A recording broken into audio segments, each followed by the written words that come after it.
tá? Quero saudar a amada igreja com a paz do Senhor. Eu agradeço essa oportunidade. O pastor Normando nos convidou mais uma vez. Fala para os irmãos que já estavam saudados. É bom estar aqui ministrando, pregando. Essa oportunidade só Deus nos dá. Verdade? Coisa boa é estar na presença de Deus, sentir a presença de Deus, é buscar a presença de Deus. As igrejas hoje quase não querem mais orar, e nós estamos vivendo dias maus. Se nós olharmos por aí, nós vemos que o inimigo tem zombado da igreja, é verdade? O inimigo ele tem atrapalhado. Tem estado no Brasil aí que nem no colégio mais não pode falar Deus seja louvado. O negócio está apertando. Eu falo sempre na minha administração que nós estamos vivendo a era do arrebatamento, né? E essa campanha é uma campanha que nos traz uma reflexão. O que estamos na igreja está vivendo nos dias de hoje? Estamos vivendo um esfriamento espiritual tremendo. A igreja intimamente tem deixado o mundo entrar dentro dela. Eu tenho visto algumas igrejas aí pela internet, pelo Face, que eu tenho Face, irmão, mas eu não posto qualquer coisa no meu Face. Eu fico mais olhando o que os outros postam, né? E tem gente que posta tudo. Tem igreja, irmão, que ela parece uma boate, tudo preto, até os membros vestem preto, né? Tremendo isso aí, e é cheia, pior que está cheia, né? Eu não vou nem ler a palavra aqui porque já foi lida, já foi passado diretamente para mim. Nesse texto aqui nós vimos Ezequiel, profeta de Deus, um homem que tinha intimidade com Deus, tinha uma relação íntima com Deus, que Deus o falava constantemente com ele. E esse livro aqui de Ezequiel, ele nos traz a rebeldia de um povo desobediente, porque se o povo obedecesse a Deus, os profetas de Deus, eles não estariam na situação que se encontra aqui neste livro, cativo. Israel é tão tremendo, tão desobediente aquele povo, que teve uma experiência tão tremenda com Deus. Não é verdade? Era para correr a risco da vontade de Deus. Quando eu vejo lá em Crônicas, capítulo 7, versículo 14, que fala assim, ó: se o meu povo, que se chama pelo meu nome, se humilhar, orar e se converter dos seus maus caminhos, então, olha só, tem condições aí, irmãos. Deus não recebe de qualquer jeito. Tem uma condições. Se converter e reconhecer que é pecador, que não é merecedor, mas tem que se humilhar, então eu ouvirei. O que é que o Senhor vai ouvir, irmão? A tua oração, o teu arrependimento, a tua humildade de reconhecer que é merecedor da graça de Deus, que reconhece que é um pecador. Então eu sararei a sua terra, então eu perdoarei os teus pecados e sararei a sua terra. Nós estamos da onde? Que vocês vão dar onde? Do barco, não foi? Calma aí que eu vou entrar na palavra. É barco seco. Então, terra seca não produz nada. Mas quando Deus sara a terra, ela começa a produzir frutos.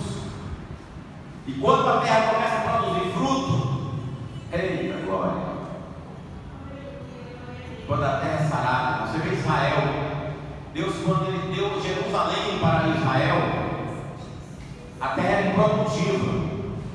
Hoje, ela é a terra mais produtiva que tem. Tudo que se planta lá e dá frutas grandes. Se você vê Israel hoje, os pomares de fruta é de dar inveja a qualquer país. Por quê, irmão? Porque Deus, Ele sara a terra, e nós somos terra. E não foi diferente aqui com Ezequiel. Deus pegou Ezequiel com arrebatamento. Deus arrebatou Ezequiel em espírito e levou diante do vale de ossos secos. Se nós tivermos a mente de Cristo e entrarmos aqui dentro desta palavra, vamos se colocar no lugar de Ezequiel. Ezequiel começa a olhar aquele vale. Devia ser um vale muito grande, de ossos secos, um deserto. Tipo um exército que foi abatido numa guerra, e ficaram ali para morrer, secaram seus ossos. E Deus começa a falar com Ezequiel. O que é que tu está vendo, Ezequiel? Senhor, eu estou vendo um vale enorme, mas eu só enxergo ossos, e ossos sequíssimos. E Deus pergunta para Ezequiel: viste certo, Ezequiel? Será que esses ossos podem reviver? Senhor, só tu sabes. Só o Senhor pode saber disso. O que é que eu aprendo aqui, irmãos? O Senhor, Ele tem poder só para dar uma ordem, não é verdade? Ossos se ajuntem, e aqueles ossos começarem a juntar. Mas Deus, Ele é tão fiel, Ele nos mostra que Ele não quer fazer nada sozinho. Ele precisa de nós. Ele quer nos usar. Não é que Ele precisa, é que Ele quer nos usar. Ele falou para Ezequiel: profetiza, Ezequiel, profetiza sobre esses ossos aí, que eles se ajuntem, que eles tomam vida. Sabe o que eu aprendo com essa passagem, irmãos? Eu estudei pouco essa passagem aqui, porque eu estava estudando para pregar no culto de terça-feira da minha igreja, e essa semana foi corrida para mim, graças a Deus. E pela misericórdia do Senhor, o Senhor foi me dando umas palavras aqui, foi me revelando a palavra, e eu quero passar o Senhor me passou. O que é que eu aprendo aqui? Eu aprendo aqui que Deus nos traz uma lição nos dias de hoje, querendo que nós nos profetizemos, que as nossas palavras têm poder. Mas, irmão, mas como profetizar? Irmãos, você é boca de Deus. Você pode profetizar sobre a família de você, você pode abençoá-la, você pode proferir palavras proféticas. Senhor, salva o meu pai, salva o meu filho. Senhor, liberta a minha família, liberta o meu parente. Começa a profetizar em pessoas que estão mortas espiritualmente.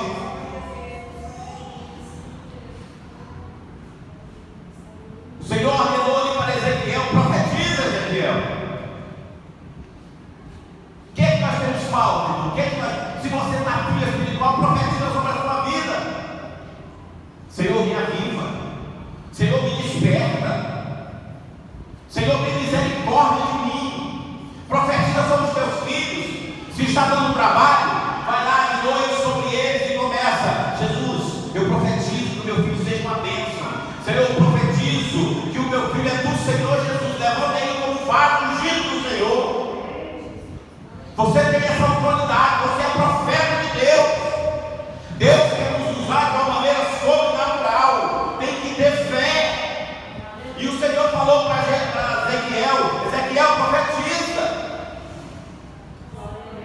E conforme Deus falava, Ezequiel começou a profetizar.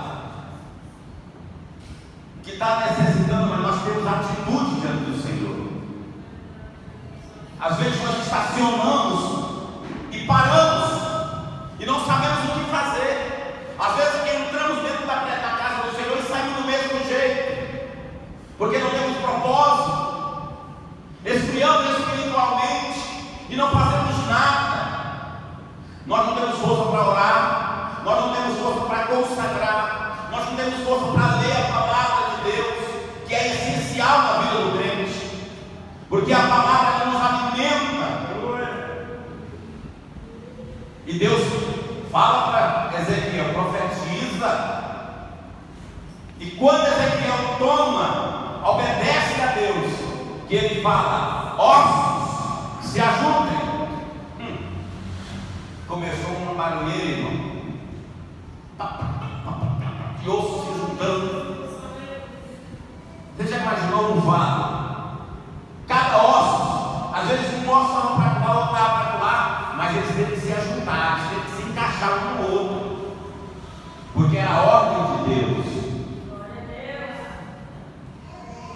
Deus nos chamou, não foi por acaso. Os dias que nós estão passando tão rápido. E o que é que nós temos para apresentar ao Senhor? Eu lembro uma vez que eu estava frio espiritual, estava estacionado, as mensagens vinham e eu me acovardando, as oportunidades para pregar vinham e eu passava tudo para minha esposa. Ou tem a missionária aqui que é uma bênção, tal, uma mensagem era para mim. E eu fui me acomodando.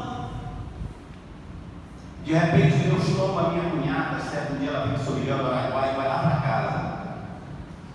E quando ela chega lá, eu estou sentado no sofá, e ela fala assim: mamãe, Deus manda te dizer que Ele não te chamou para ficar parado. E as oportunidades que tem vindo, você tem rejeitado. Por que você tem feito isso? Você quer pagar preço? Deus tem te dado a mensagem, e as oportunidades que você ministrar chegam e você diz não, quer passar para a sua esposa. E Deus está dizendo: ai de ti, se tu rejeitar. E eu conheço meu Deus. Eu sei que quando Ele fala, Ele cumpre. Então o que eu fiz? Comecei a orar. Comecei a falar com Deus: Senhor, tem misericórdia de mim. Aviva minha alma, aviva o meu espírito, me desperte. Coisa ruim quando você dobra os joelhos, às vezes você não tem palavras para orar. Começa a chorar, começa a murmurar não, misericórdia. Não começa a murmurar não, irmão. Começa a gemer se você não tem força para orar. Uma vez eu levantei tão cansado, abri minha Bíblia tão pequeno e comecei a orar. Sabe quando você ora cansado e daqui a pouco você apaga e acorda de novo?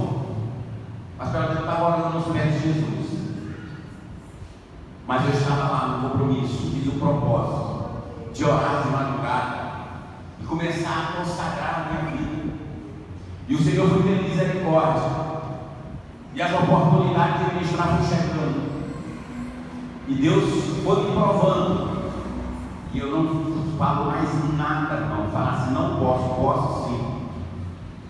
Deus tem me provado de todas as maneiras para ver se eu volto atrás. Mas quando a gente é fiel ao Senhor, o Senhor é fiel a nós, irmãos. Porque você tem falta de alguma coisa, as nossas palavras, diz que as nossas palavras elas têm poder, irmão. Se tem poder, começa a te abençoar, começa a profetizar na sua vida.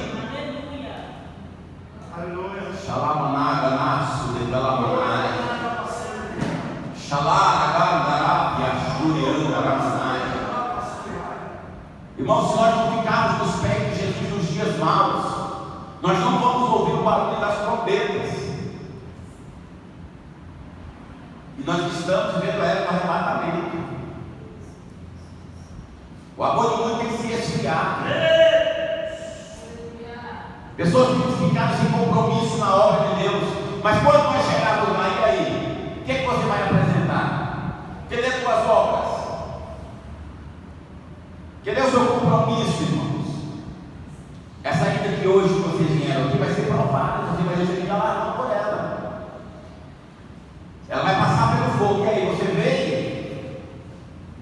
compromisso ou sem compromisso, só que o pastor não sentia sua falta.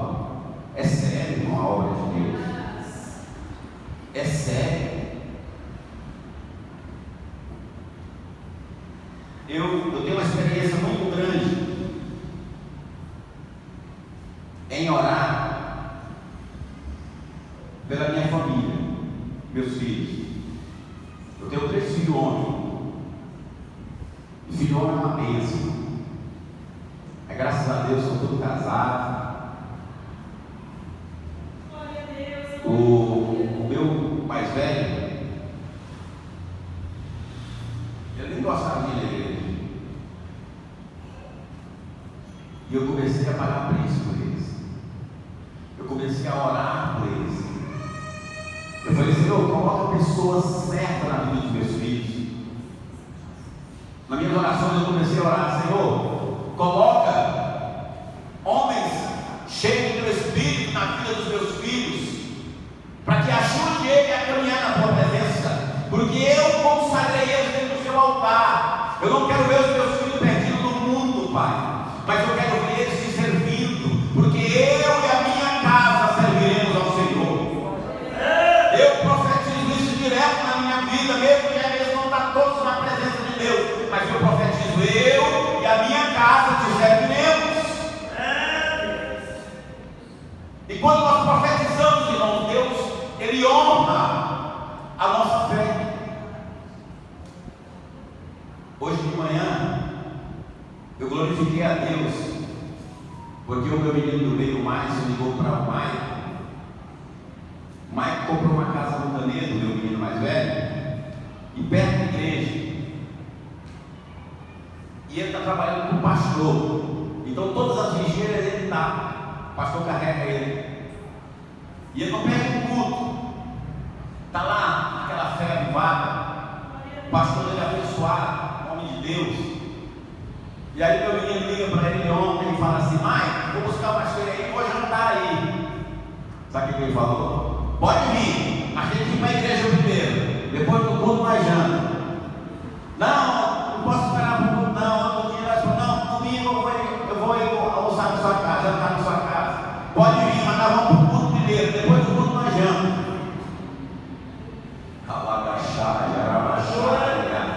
Vale a pena nós pagar preço. Vale a pena nós orarmos a Deus, irmãos. Deus, quando nós profetizamos na vida dos nossos filhos, nós começamos a ver o milagre de Deus acontecer. Não é no nosso tempo, é no tempo dele que acontece o agir de Deus. Teve um outro mais novo que esfriou espiritualmente, parou de ir para a igreja. E eu chamei ele no canto e falei assim, e aí meu filho, o que é que foi que você quer ir para a igreja? Não é nada não, pai. Eu falei, deixa eu te falar uma coisa, você está debaixo de oração. Eu estou profetizando na sua vida todos os dias de madrugada. Você quer pagar preço? Você quer pagar para ver? É melhor obedecer ou você quer sentir as mãos de Deus na sua vida? E ele não deu ouvido ao que eu falei. De repente atacam uma asma nele e ele quase morre. Corre para o hospital e ela está usando aquela bombinha. Aí ele teve lá em casa e eu falei, aí, você aguenta pagar preço? Você tem uma chamada, rapaz. Eu te consagrei em cima do altar, te apresentei ao Senhor quando você nasceu. Não adianta você querer correr para o mundo, não, que o Senhor não vai deixar. Para a glória de Deus, meu pastor foi lá visitar ele, conversou com ele. Hoje ele está na igreja. Eu estou aqui, mas ele está lá no culto de libertação da minha igreja. Sabe por que isso? Porque eu profetizo na vida dos meus filhos. Eu profetizo na minha família. Eu profetizo na vida dos meus parentes, nos de perto, nos de longe. Nós temos que exercer a nossa fé. Deus estava ensinando aqui para Jeremias que era necessário ele profetizar sobre Israel. Era necessário ele profetizar e falar com o povo de Israel que o Senhor está no controle. Aleluia. Deus, Ele é fiel.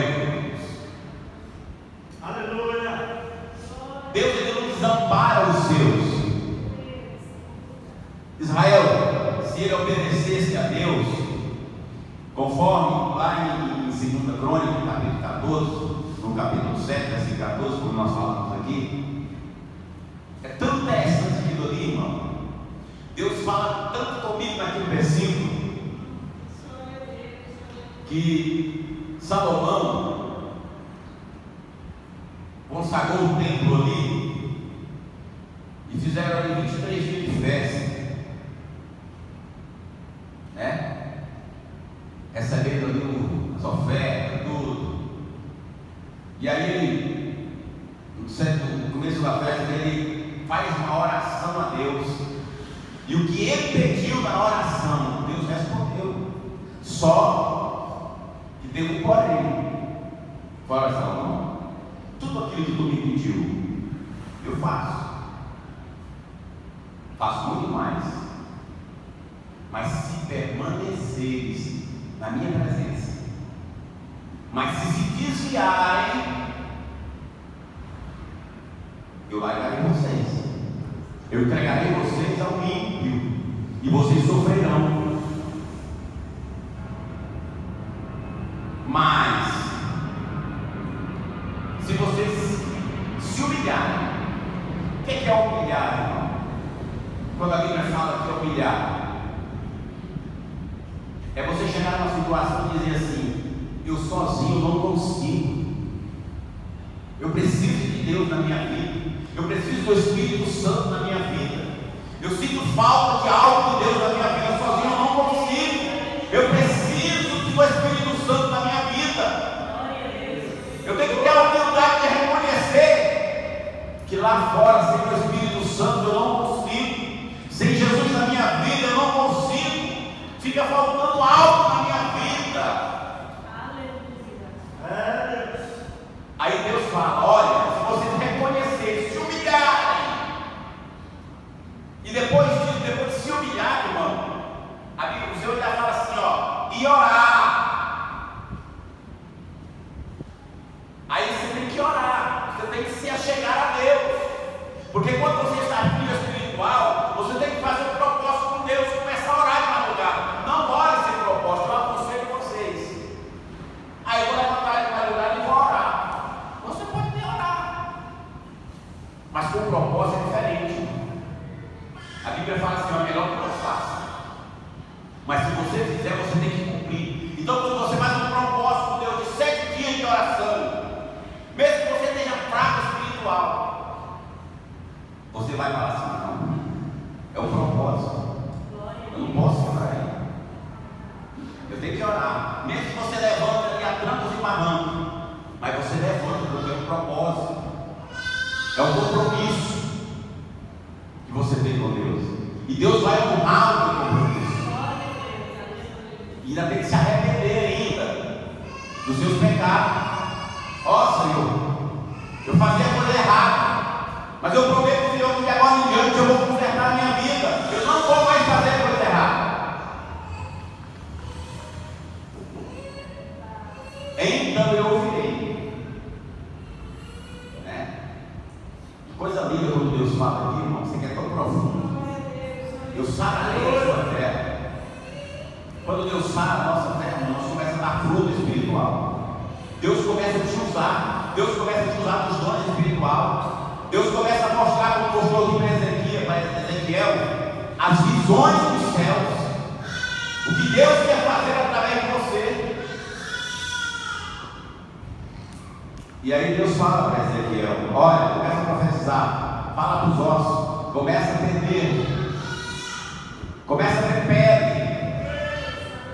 sopra o Espírito, começa a ter vida sobre esses corpos. E conforme Deus ia falando para Ezequiel, foi acontecendo. De repente aquele exército estava de pé.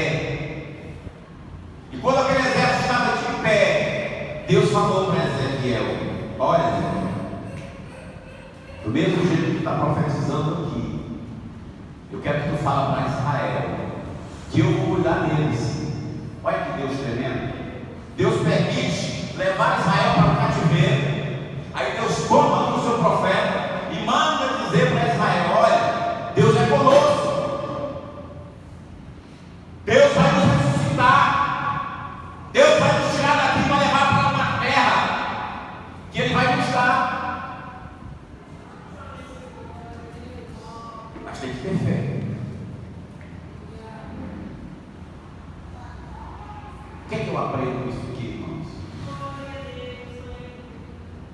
Você que está em pé, ajuda aquele que está desanimado.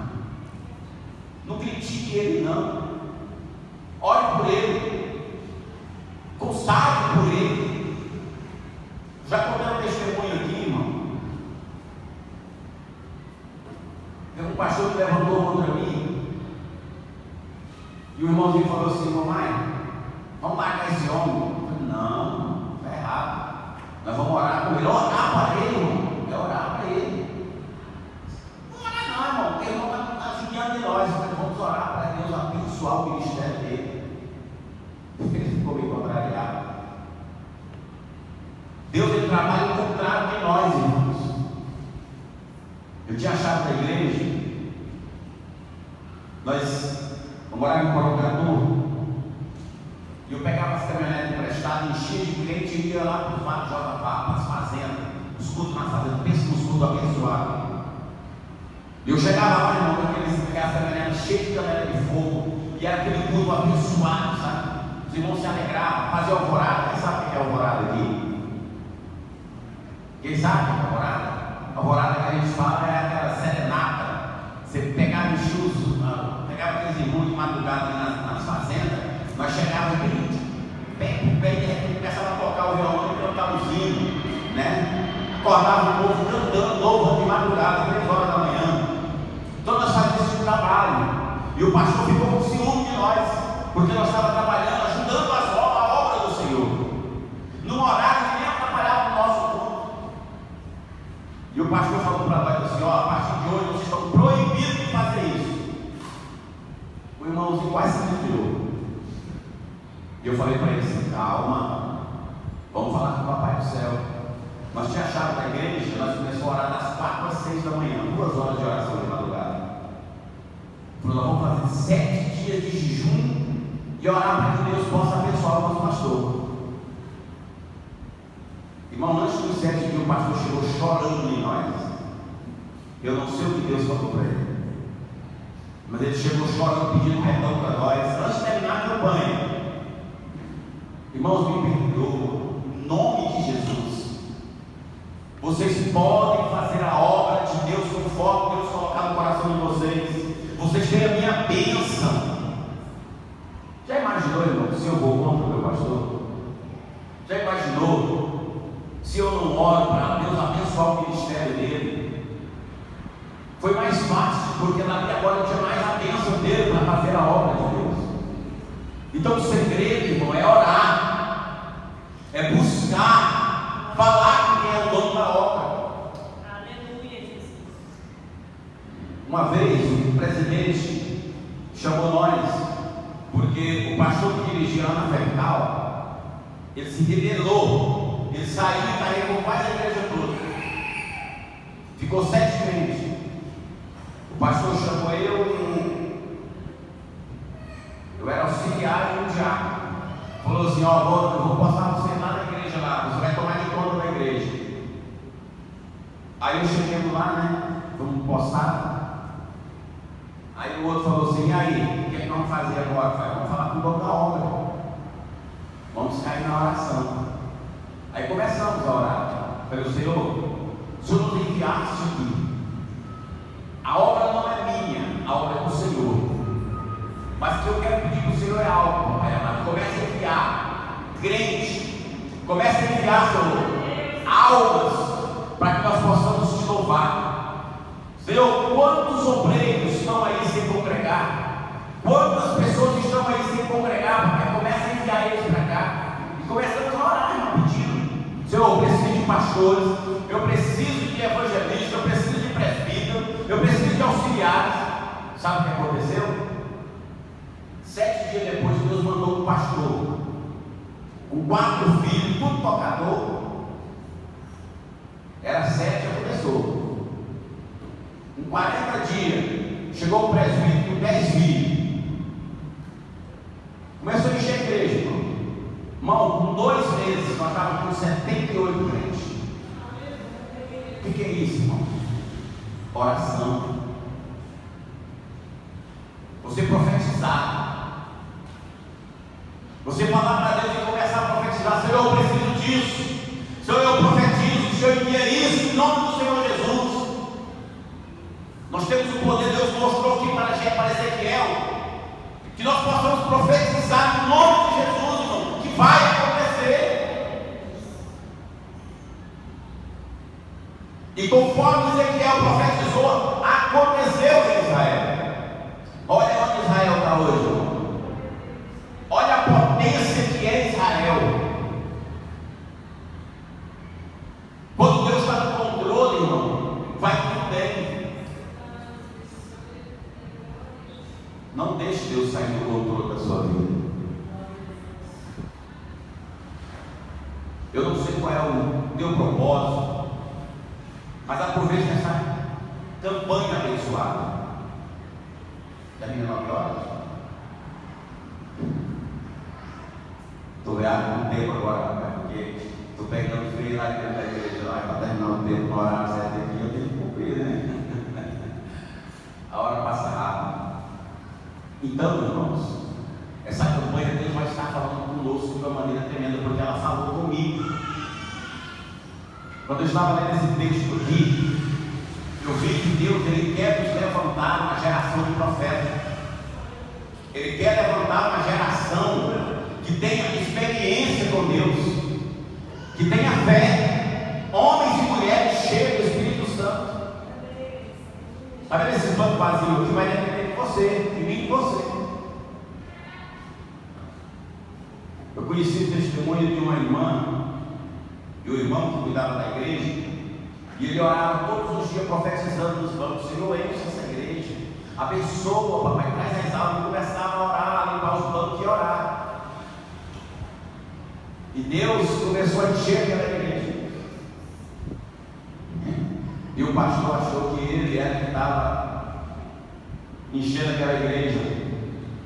Mas Deus levantou o vaso de mim e falou, usando o porteiro da igreja, o zelador da igreja: filho, eu tenho ouvido a tua oração quando tu estás limpando os bancos, e eu tenho escutado e tenho cumprido o que tu tem me pedido. Aí o pastor olhou e confessou, esse pastor contando esses testemunhos, e eu pensando que estava com a bola toda, irmão. É, o zelador estava orando para que Deus enchesse os bancos. Porque pastor, irmão, ele não gera ovelha, ovelha que gera ovelha. É eu e você que temos que profetizar: Senhor, salva, Senhor, liberta, Senhor, traz. O tanto de crentes que estão em casa sem congregar, irmão, são muitos que começam a profetizar: Senhor, envia, Senhor, manda aqueles que estão sem congregar para nos ajudar. Faça com que ele atravesse a Macedônia e nos ajude.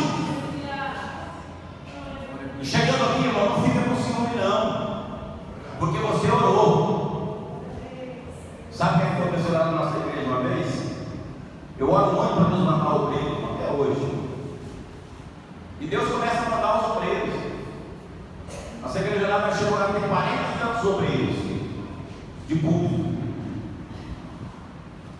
E aí tem uns que se destacam mais do que o outro, no ensino, na palavra. E aí aqueles que é mais gente de casa começam a estar com ciúme. Aí uma reunião de obreiro se levanta e fala assim: pastor, aqui só fulano de tal que prega, aqui se clã que prega, tem um ano que não tem uma oportunidade. Eu não dou conta de ficar calado. Aí eu pedi a oportunidade e falei assim: irmãos, você que está reclamando aqui, quantas vezes nós pedimos, eu já ouvi você orar: Senhor, manda obreiro para nos ajudar. Quando nós éramos poucos obreiros que não tinha nem carro no pátio, você era um dos obreiros que clamava aqui: Senhor, envia obreiro. Agora Deus ouviu a tua oração, mandou obreiro. Nós temos mais de 40 obreiros aqui. Se porque eles estão pregando mais do que nós, é porque eles têm que pagar o preço. Você quer pregar? Você quer fazer a diferença? Paga o preço. Ora, pede a Deus que vai abrir a tua gente, você não vai dar conta. Não amaldiçoa o que você pediu para Deus abençoar, não. Quando Deus enviar, irmão, que Deus envia. Quando Ele enviar, você agradeça a Deus. Obrigado, Deus, porque o Senhor ouviu as nossas orações. Obrigado, Deus, porque o Senhor enviar fulano. E eu sou capaz de passar a minha oportunidade para o outro só para me ver pregar. Sabe por quê? Porque a Bíblia diz que é melhor ouvir do que para falar. E é tão bom ver o outro ensinando ou pregando. Mas temos que ter compromisso com Deus e sabermos abençoar e orar pelos nossos irmãos. Então, vida espiritual, coisa difícil. Estou querendo parar demais, Deus me deixa.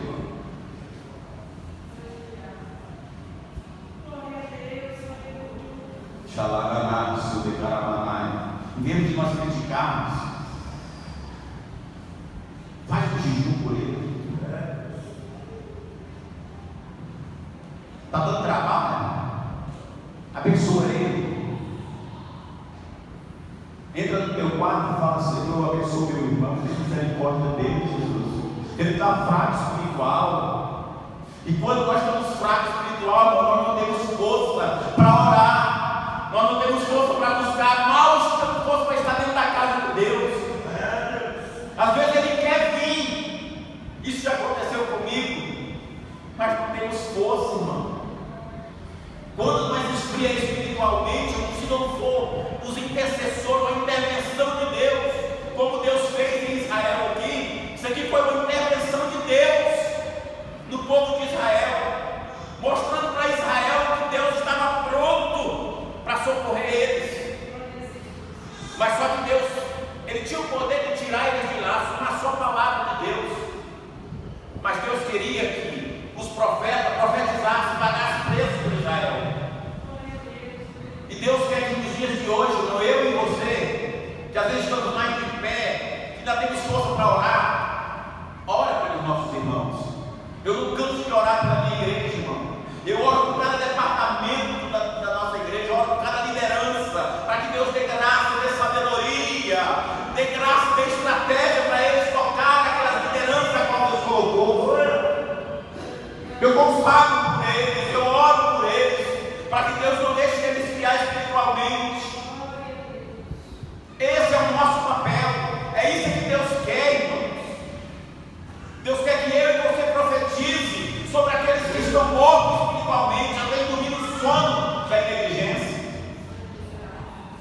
Lá em Efésios capítulo 5, versículo 14 em diante: desperta, tu que dorme, levanta-te dentre os mortos, porque Cristo quer te esclarecer. Aleluia. Não critique aquele irmão que não veio, que está fraco, está dando trabalho.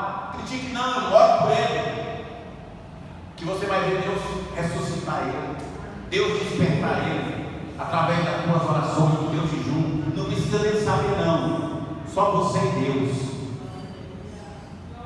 Você vai receber o galardão por isso,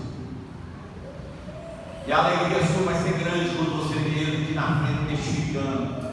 Irmão, eu estava frio espiritual, mas Deus me renovou, Deus me fortaleceu, Deus falou comigo. Foi porque você orou, foi porque você pagou preço, foi porque você profetizou no ministério dele, foi porque você orou por ele. Aleluia. E essa mensagem ela retrata isso. Deus estava falando para Ezequiel: fala com o meu povo, ora pelo meu povo, paga preço pelo meu povo. Você é profeta, profetiza em Israel, porque eu vou fazer acontecer. Aleluia.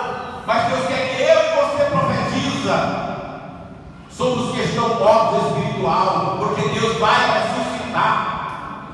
Há alguma coisa impossível para Deus? Não, não há.